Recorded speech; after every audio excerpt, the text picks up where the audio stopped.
But first, I want to talk about the state of the media in this country. We've had more than 250 Australian journalists, backed by the Journalists' Union, signing a shameful open letter that seeks to equate the only real democracy in the Middle East, Israel, to a mass murdering terrorist group.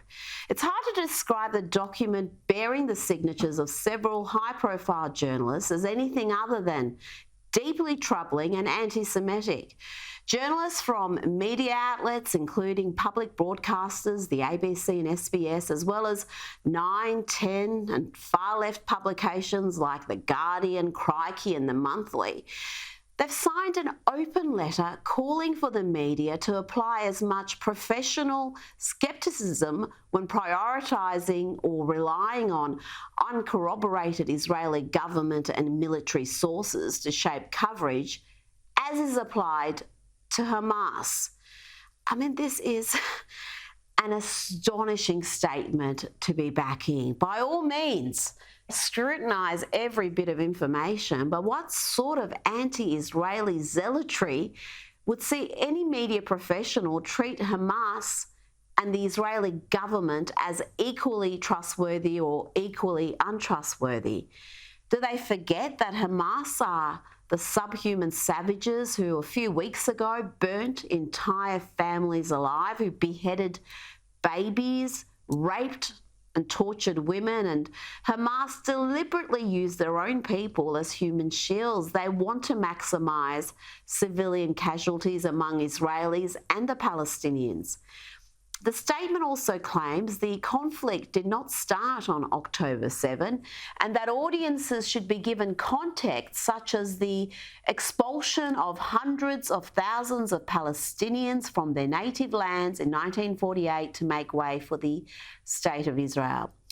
Now, if you hold Israel to a different standard than every other democratic nation, then you may be an anti-Semite. Indeed, that's one of the definitions of the word, according to the International Holocaust Remembrance Alliance. Another definition of anti-Semitism is denying the Jewish people their right to self-determination and claiming that the existence of Israel is a racist endeavour.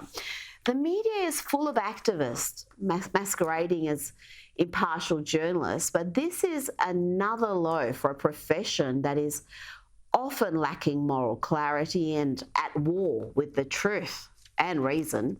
Those signing this letter include the ABC's Tony Armstrong, Patrick Lenton and Benjamin Law, Nine's Kathy Wilcox and Marnie Vinnell, Network 10's Narelda Jacobs, The Monthly's Rachel Withers, Crikey's Bernard King, and a contingent from The Guardian, including Greg Jericho, Caitlin Cassidy, Nino Bucci and Jordan Beasley, and another 250-odd journalists I won't bother naming. All of them should reflect on why they demand behaviours from the only Jewish state not expected of any other democratic nation.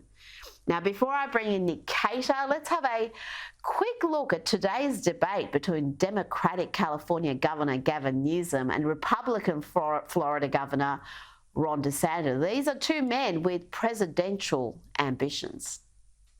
So I was talking to a fella who had made the move from California to Florida, and he was telling me that Florida is much better governed, safer, better budget, lower taxes, all this stuff. And he's really happy with the quality of life. And then he paused and he said, by the way, I'm Gavin Newsom's father-in-law. So we do count Gavin's in-laws as some of the people that have fled California and come to the state of Florida.